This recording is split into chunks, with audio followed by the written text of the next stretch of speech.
வணக்கம். உங்க ஃபோன் பேட்டரிய ஒரு நிமிஷம் யோசிச்சு பாருங்களேன். ராத்திரி தூங்க போறதுக்கு முன்னாடி வேலை அதை சார்ஜ்ல போடுறது தான். காலையில ஒரு 15% சார்ஜ் இருந்தா கூட நமக்கு ஒரு சின்ன பதட்டம் வந்துரும். ஐயோ, நாள் முழுக்க இது தாங்குமான்னு. ஆனா நம்ம உடம்பு, நம்மளோட சொந்த எனர்ஜி லெவல் காலியாகும் போது அத பத்தி நம்ம என்னைக்காவது இவ்ளோ கவலைப்பட்டிருக்கோமா? சொல்லப்போதா நம்மள சால மந்தி வண்டியில பெட்ரோல் இல்லாம வெறும் புகைய வச்சு ஓட்டிட்டு இருக்கோம் இல்லையா? காலையில கண்ணை திறக்க ஒரு ஸ்ட்ராங் காஃபி, மதியம் தூக்கம் வராம இருக்க ஒரு டீ, நாள் முழுக்க ஓட சக்கரைன்னு நம்ம உடம்ப ஒரு வரம்பில்லாத கிரெடிட் கார்டு மாதிரி தேய்ச்சிக்கிட்டே இருக்கோம். இதுக்கு நாம வச்சிருக்கிற பேரு வயசாகுது, இல்லைன்னா ஸ்ட்ரெஸ்ஸு. ஆனா ஷாலின் குருக்கள் இதை பார்க்குற விதம் ரொம்ப வேற. அவங்க இதை எனர்ஜி லீக், அதாவது ஆற்றல் கசிவுன்னு சொல்றாங்க. நீங்க கொடுத்திருக்கிற இந்த குறிப்புகள்ல ஒரு சுவாரஸ்யமான கேள்வி இருக்கு. வாயோட மேல் அன்னத்துல வச்சிருப்பாங்களாம். இது ஏன்?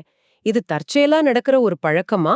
இல்ல இதுக்குள்ள உடலோட மின்சார சுற்றை இணைக்கிற ஏதோ ஒரு பெரிய ரகசியம் இருக்கா? இன்னைக்கு இந்த ஒரு சின்ன செயலை பயன்படுத்தி உங்க உடலை ஒரு தானாக சார்ஜ் ஆகும் பேட்டரியா எப்படி மாத்துறதுன்னு தான் ஆழமா பார்க்க போறோம். கரெக்ட், நீங்க சொன்னது ரொம்ப சரி. இது ஏதோ மாயாஜாலம் இல்ல, இதுக்கு பின்னாடி ஒரு ஆழமான அறிவியல் இருக்கு. இந்த நுட்பத்தோட மைய கருத்துக்கு பேரு நுண்பிரபஞ்ச சுற்றுப்பாதை, அதாவது மைக்ரோகாஸ்மிக் ஆர்பிட். பேர் கொஞ்சம் பெருசா இருந்தாலும் விஷயம் ரொம்ப சிம்பிள் தான்.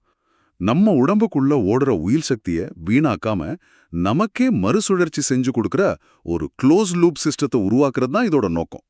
நம்ம ஆற்றல வெளியே கசிய விடாம நமக்கே திருப்பி தர்ற ஒரு உள் ரசவாதம் மாதிரி. ஓகே, உள் ரசவாதம், மின்சார சுற்று, இதெல்லாம் கேட்கவே ரொம்ப சுவாரஸ்யமா இருக்கே. அப்போ நாம நம்ம உடம்ப வெறும் சதை எலும்புன்னு பாக்கறத விட்டுட்டு ஒரு எலக்ட்ரானிக் டிவைஸ் மாதிரி பார்க்கணுமா? ஒரு சிக்கலான சர்க்கியூட் போர்டு மாதிரியா? மிகச்சரியா சொன்னீங்க. அந்த பார்வை தான் இந்த நுட்பத்தை புரிஞ்சிக்க முதல் படி. இந்த சர்க்கியூட் போர்டுல ஆயிரக்கணக்கான பாதைகள் இருந்தாலும் 2 மட்டும்தான் மெயின் பவர் லைன்ஸ். 2 பெரிய நதிகள் மாதிரி. முதல் நதிக்கு பேரு கவர்னிங் வெசல் அல்லது டூமை.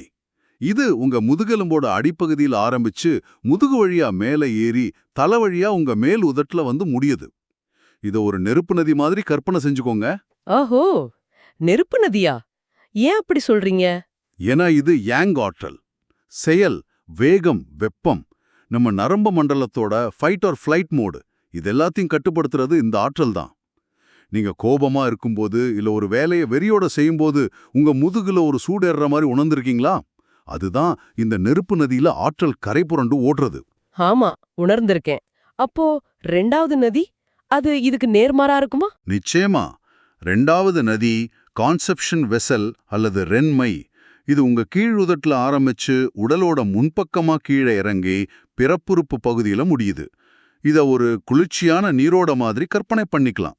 இது இன் ஆற்றல், ஓய்வு, அமைதி, குளிர்ச்சி, உடலை பழுது பார்க்கறது, இது எல்லாத்தையும் இது பார்த்துக்கும். நீங்க ஆழ்ந்த தியானத்துல இருக்கும்போதோ இல்ல நிம்மதியா தூங்கும்போது இந்த நீரோட அமைதியா பாயும். இந்த நெருப்பும் நீரும் சமநிலையில இருந்தா நம்ம உடல் ஒரு இசைக்கருவி மாதிரி சரியா இயங்கும். ஒரு நிமிஷம், நீங்க சொல்றத வச்சு பார்த்தா முதல் நதி மேல் உதட்டுல முடியுது, 2வது நதி கீழ் உதட்டுல. அப்போ வாய்க்குள்ள ஒரு சின்ன இடைவெளி இருக்கு. அப்போ இந்த 2 நதிகளும் ஆமா, அது இணையவே இல்ல. அங்கதான் பிரச்சனையே. இணையவே இல்லையா? அந்த மின்சுற்று இயல்பாவே உடைந்த நிலையில தான் இருக்கா? இது கேட்கவே ஒரு டிசைன் குறைபாடு மாதிரி இருக்கே. இது ஒரு அருமையான கேள்வி. குழந்தைகளுக்கு இந்த இணைப்பு இயல்பாவே இருக்கும். ஆனா வளர வளர நாம பேச கத்துக்கிறோம். மன அழுத்தம், கவலை, அதிகப்படியான சிந்தனை, இதனால நம்ம தாடைகள் இறுக்கமாகவோ அல்லது தளர்வாகவோ மாறுது. நாம போன்ல ஸ்க்ரோல் பண்ணும்போது கூட நம்ம தாடை இறுக்கமா இருக்கு, மூச்சு மேலோட்டமா இருக்கு. நாம கவனிக்காமலேயே தினமும் நூற்றுக்கணக்கான முறை இந்த சுற்ற உடைக்கிறோம். அதுதான் உண்மையான ஆற்றல் கசிவு. அதோட விளைவு என்ன? அந்த நெருப்பு நதியில வர ஆற்றல் எங்கே போகுது? அதுதான் பிரச்சனையே. அந்த யாங் ஆற்றல், அதாவது அந்த நெருப்பு முதுகெலும்பு வழியா வேகமா மேலே ஏறி தலைக்குள்ள போய் சிக்கிக்குது. அதுக்கு கீழே இறங்கி குளிர்ச்சியான நீரோடையோட கலக்க வழி இல்ல. ஒரு டிராஃபிக் ஜாம்ல மாட்டிக்கிட்ட மாதிரி. இதனால தான் நமக்கு ஒற்றை தலைவலி, பதட்டம், தூக்கமின்மை, உயர் ரத்த அழுத்தம் மாதிரியான பிரச்சனைகள்லாம் வருது. இத ஒரு உடைந்த வயர்ல இருந்து தீப்பொறி பறக்கிற மாதிரி கற்பனை பண்ணிக்கலாம். அந்த அதிகப்படியான வோல்டேஜ், அதாவது ஆற்றல், தலைக்குள்ள இருக்கிற திசுக்களை மெதுவா எரிக்க ஆரம்பிக்குது. அப்போ இந்த ஓவர் திங்கிங், ராத்திரி தூங்காம யோசிச்சுக்கிட்டே இருக்கிறது, இதுக்கெல்லாம் காரணம் தலையில மாட்டிக்கிட்ட இந்த எனர்ஜி டிராஃபிக் ஜாம் தானா? இத கேட்கவே ஒரு மாதிரி இருக்கு. சரி, இந்த உடைந்த சுற்றே சரி செய்ய முடியாதா? இத இணைக்க ஏதாவது வழி இருக்கா? நிச்சயமா இருக்கு. அதுக்கு ஷாலின் குருக்கள் வச்சிருக்கிற பேர் தான் மேக்பை பாலம். மேக்பை பாலம். பேர் ரொம்ப அழகா இருக்கு. இது என்ன பெரிய தியான பயிற்சியா? இல்ல கத்துக்க ரொம்ப கடினமா இருக்குமா? அதுதான் இதுல இருக்கிற ஆச்சரியமே. இது ரொம்ப ரொம்ப எளிமையான ஒரு உடல் ரீதியான செயல். உங்க நாவின் நுனிய உங்க முன்பற்களுக்கு பின்னாடி மேல் அன்னத்துல மென்மையா வைக்கிறது தான் இந்த பாலம். அவ்வளவுதான். என்னது? அவ்ளோதானா? சும்மா நாக்கு அன்னத்துல வச்சா இவ்ளோ பெரிய ஆற்றல் பாதைகள் இணைஞ்சிடுமா? இது கேட்க கொஞ்சம் நம்புற மாதிரி இல்லையே. இது எப்படி வேலை செய்யுது? உங்க சந்தேகம் நியாயமானது. இது ரொம்ப சின்ன செயல் மாதிரி தெரியலாம். ஆனா உங்க நாக்கு ஒரு மின்சார கடத்தி மாதிரி. நீங்க அத மேல் அன்னத்துல வைக்கும்போது அந்த நெருப்பு நதியையும் குளிர்ச்சியான நீரோடையையும் உடல் ரீதியா இணைக்கிறீங்க. ஒரு உடைஞ்ச சர்க்கியூட்ட ஒரு சின்ன வயர் வச்சு சரி பண்ற மாதிரி. திடீர்னு உங்க தலையில சிக்கியிருந்த அந்த அதிகப்படியான நெருப்பு ஆற்றல் கீழே இறங்க ஒரு வழி கிடைக்குது. அது ஒரு குளிர்ச்சியான நீர்வீழ்ச்சி மாதிரி உடலோட முன்புறம் பாய்ந்து உங்க இதயம் வயிறு வழியா போய் தொப்புளுக்கு கீழே இருக்கிற டாண்டியன் என்கிற ஆற்றல் மையத்துல உயிர் சக்தியா சேமிக்கப்படுது. உங்க மூலக்குறிப்புல இருக்கிற ஒரு ஒப்பீடே எனக்கு ரொம்ப பிடிச்சிருந்தது. நம்ம நாக்கு ஒரு இடி தாங்கி, அதாவது லைட்னிங் ராட் மாதிரி செயல்படுதுன்னு. அது இல்லேனா மின்னல் வீட்டை எரிச்சிடும். ஆனா அது இருந்தா அந்த பிரம்மாண்டமான ஆற்றல் பாதுகாப்பா பூமிக்குள்ள போயிடும். அதே மாதிரி நாக்கு அந்த பாலத்தை உருவாக்குறதால தலையில இருக்கிற அதிகப்படியான ஆற்றல் உடலுக்குள்ள பாதுகாப்பா கடத்தப்படுது. சரி, இதை எப்படி சரியா செய்யறதுன்னு பார்க்கலாம். நீங்க சொல்லும்போதே நானும் முயற்சி செய்யலாமா? தாராளமா. இப்போ இது கேட்டுட்டு இருக்கிற நீங்களும் எங்க கூட சேர்ந்து முயற்சி செய்யலாம். முதல்ல சௌகரியமா உட்காந்துக்கோங்க. நாற்காலியில இருந்தாலும் சரி, தரையில இருந்தாலும் சரி. முக்கியம் என்னன்னா உங்க முதுகெலும்பு நேரா இருக்கணும். ஒரு ஆண்டனா மாதிரி. அது வளைஞ்சிருந்தா சிக்னல் சரியா கிடைக்காது. ஓகே, செஞ்சாச்சு. முதுகெலும்பு நேரா இருக்கு. இப்போ உங்க தாடைய நல்லா தளர்த்துங்க. மேல் மற்றும் கீழ் பற்களுக்கு நடுவுல ஒரு சின்ன இடைவெளி இருக்கட்டும். நம்மில் பலர் அறியாமலேயே தாடையை இறுக்கமா வச்சிருப்போம். அதை ரிலாக்ஸ் பண்ணுங்க. இப்போ மெதுவா உங்க நாவின் நுனிய வளைச்சு மேல் பற்களுக்கு பின்னாடி இருக்கிற மேடான பகுதியில வைங்க. அழுத்தம் கொடுக்கவே கூடாது. ஒரு குளத்துல ஒரு காய்ந்த இலை மிதக்கிற மாதிரி ரொம்ப மென்மையா அந்த தொடுதல் இருக்கணும். நான் நீங்க பேசும்போதே இதை முயற்சி செஞ்சு பார்த்தேன். என் நாக்க வெச்ச உடனேயே தாடையில இருந்த இறுக்கம் குறைஞ்ச மாதிரி ஒரு உணர்வு. இட்ஸ் சட்டில், பட் இட்ஸ் தேர். ஆச்சரியமா இருக்கு. இது முதல் அறிகுறி. கொஞ்ச நேரத்துல ரெண்டாவது அறிகுறி தெரியும். வாயில உமிழ்நீர் அதிகமாக சுரக்க ஆரம்பிக்கும். ஆமா, அதுவும் நடக்குது. சரி, தங்க அமுதம்னு சொல்றீங்க. ஆனா இது சாதாரண உமிழ்நீர் தானே. இதுல அப்படி என்ன சிறப்பு இருக்கு? நல்ல கேள்வி.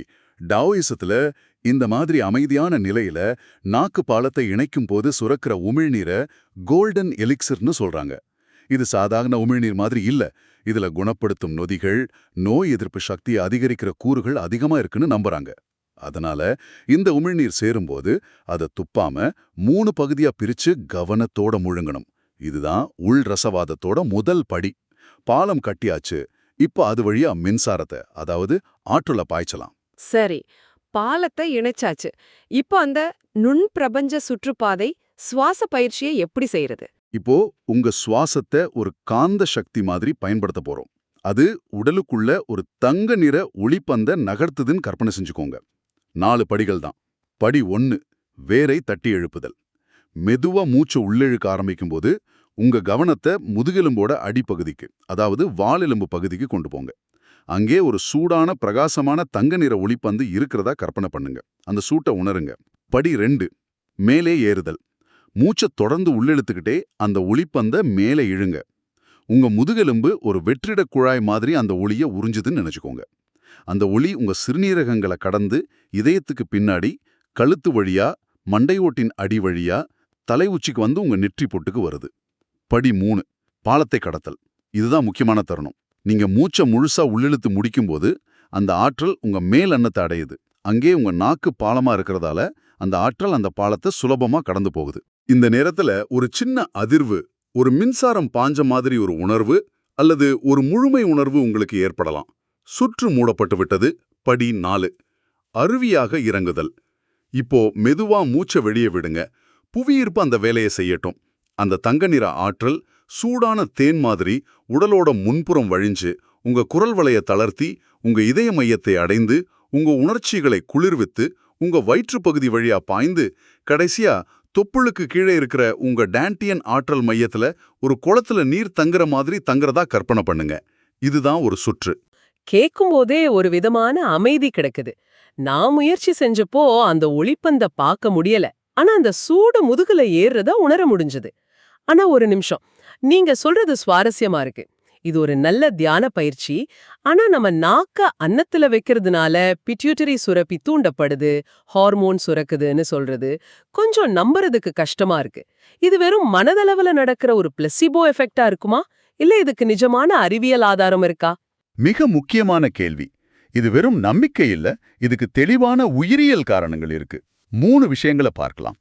1, ஆற்றல் முதுகெலும்பு வழியா மேலே ஏறும்போது அது சிறுநீரகங்களுக்கு மேலே இருக்கிற அட்ரினல் சுரப்பிகளை மென்மையா தூண்டுது. இந்த சுரப்பிகள் தான் மன அழுத்த ஹார்மோனான கார்டிசோலை உற்பத்தி செய்யுது. இந்த பயிற்சி அந்த சுரப்பிகளை சமநிலைப்படுத்தி உங்க உடலை சண்டை அல்லது தப்பித்தல் நிலையிலிருந்து வெளியே கொண்டு வருது. மன அழுத்தத்தால் காலியான பேட்டரிகளை இது ரீசார்ஜ் பண்ணுது. ஓகே, இது அட்ரினல் சுரப்பிகள். ம், ஹார்மோன் சுரக்கிறதுக்கு என்ன தொடர்பு? அது 2வது விஷயம். உங்க மேலன்னம் இருக்கிற இடம் ரொம்ப முக்கியமானது. அது மூளையோட கட்டளை மையமான பிட்யூட்டரி சுரப்பிக்கு நேர்கீழ அமைஞ்சிருக்கு. நீங்க நாக்க அங்க மென்மையா வைக்கும்போது அது ஒரு பட்டன் அழுத்துற மாதிரி அந்த சுரப்பியை தூண்டுது. இதனால அமைதிக்கும் தூக்கத்துக்கும் காரணமான மெலட்டோனின், சந்தோஷத்துக்கு காரணமான செரோட்டோனின் போன்ற ஹார்மோன்களை வெளியிட இது உதவுது. இது உள்ளிருந்து செய்யப்படுற ஒரு பயோ ஹேக்கிங். கடைசியா 3வது விஷயம், ஆற்றல் முன்பக்கமா கீழே இறங்கும்போது அது இதயத்தை குளிர்விக்குது. நம்ம மடலின உலகத்துல பெரும்பாலானவரோட இதயம் பதட்டத்தாலையும் கவலையாலையும் சூடாவே இருக்கு.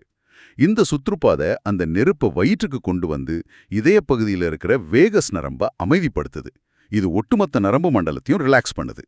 அப்போ நம்ம மூலக்குறிப்புல இருந்த அந்த பழைய விதி, சூடான தலை மற்றும் குளிர்ச்சியான வயிறு நோய், குளிர்ச்சியான தலை மற்றும் சூடான வயிறு ஆரோக்கியம் அன்னோது வெறும் பழமொழி இல்ல, அது ஒரு உடலியல் உண்மை.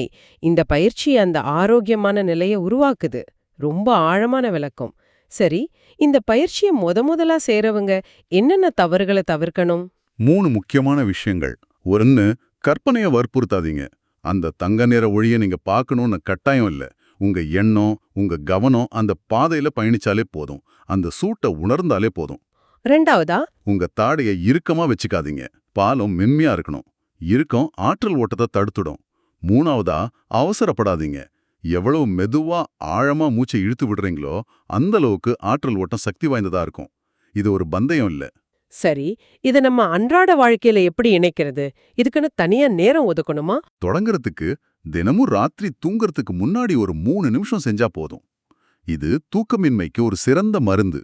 ஏன்னா இது நாள் முழுக்க உங்க தலையில சுத்திட்டு இருக்கிற எண்ணங்களையும் ஆற்றலையும் உடல் ரீதியா உங்க வயிற்று பகுதிக்கு நகர்த்துது. நீங்க பிரச்சனைகளையே திரும்ப திரும்ப யோசிக்கிறதுக்கு பதிலா உங்க மூளைக்கு ஓய்வு கொடுக்கறீங்க. காலையில புத்துணர்ச்சியோடு எந்திருப்பீங்க. வெறும் 3 நிமிஷமா? இது ரொம்ப எளிமையா இருக்கு. அப்போ இதோட உயர்நிலை பயன்பாடு என்ன? உண்மையான குருக்கள் இது ஒரு பயிற்சியாவே செய்ய மாட்டாங்க. இது அவங்களோட இயல்பு நிலையா இருக்கும். தெருவுல நடக்கும்போது, கணினியில வேலை செய்யும்போது, போக்குவரத்து நெரிசல்ல மாட்டிக்கும்போது அவங்க நாக்கு எப்பவும் அந்த பாலத்தை இணைச்சபடியே தான் இருக்கும். நாள் முழுக்கவா? இதனால என்ன பயன்? இது உங்க உடலைச் சுற்றி ஒரு மூடிய சுற்று, அதாவது க்ளோஸ்ட் சர்க்கியூட் நிலையை உருவாக்குது. ஒரு ஆற்றல் கவசம் மாதிரி. இதனால வெளிப்புறத்திலிருந்து வர்ற எதிர்மறை ஆற்றல்கள் உங்களை அதிகம் பாதிக்காது. அது மட்டும் இல்ல, உங்களுக்குள்ளேயே கோபம், பயம், கவலை போன்ற உணர்ச்சிகள் உருவாகும்போது அந்த ஆற்றலை வெளியே சிதறவிட்டு சோர்வடைகிறதுக்கு பதிலா அதை இந்த சுற்றுப்பாதை வழியா செலுத்தி மறுசுழற்சி செய்வீங்க. சுருக்கமா சொன்னா விஷத்தை எரிபொருளாக மாத்துறீங்க. இதுதான் உச்சக்கட்ட பயோஹேக்கிங். அப்போ இந்த கலந்துரையாடலோட சாராம்சம் இதுதான். நம்ம உடல் ஒரு சுய குணப்படுத்தும், சுய ஆற்றல் நிரப்பும் ஒரு பிரம்மாண்டமான இயந்திரம். ஆனா அதோட சர்க்கியூட் உடைஞ்சிருக்கு. நாம செய்ய வேண்டியதெல்லாம் அந்த கசிவை நிறுத்தி நம்ம நாக்கால அந்த பாலத்தை இணைச்சு அந்த சர்க்கியூட்டை மூட வேண்டியதுதான். நம்ம உயிர் சக்தி தானா திரும்ப வரும். சரியா சொன்னீங்க. இறுதியா நீங்க சிந்திக்கிறதுக்கு ஒரு கேள்வியை விட்டுட்டு போறேன். மூலக்குறிப்பு மன அழுத்தத்தின் போது விஷத்தை எரிபொருளாக மாற்றுவது பற்றி பேசுது இல்லையா? இத கொஞ்சம் ஆழமா யோசிச்சு பாருங்க. அடுத்த முறை உங்களுக்கு கோபம், பொறாம அல்லது தாங்க முடியாத பதட்டம் போன்ற ஒரு உணர்ச்சி அதிகமாகும்போது, அந்த நெருப்பு உங்க முதுகுல ஏறுவதை உணரும்போது, உடனடியா வெளிப்படையா எதிர்வினையாற்றுவதற்கு பதிலா ஒரு நிமிஷம் நின்னு, உங்க நாவால் அந்த பாலத்தை இணைத்து, அந்த தீவிர ஆற்றலை இந்த சுற்றுப்பாதையில் வழிநடத்தினால் என்ன நடக்கும்? வழக்கமாக உங்களை சோர்வடைய செய்யும் அதே உணர்ச்சி உங்கள் மிகப்பெரிய உள்ளாற்றலின் ஆதாரமாக மாற வாய்ப்புள்ளதா?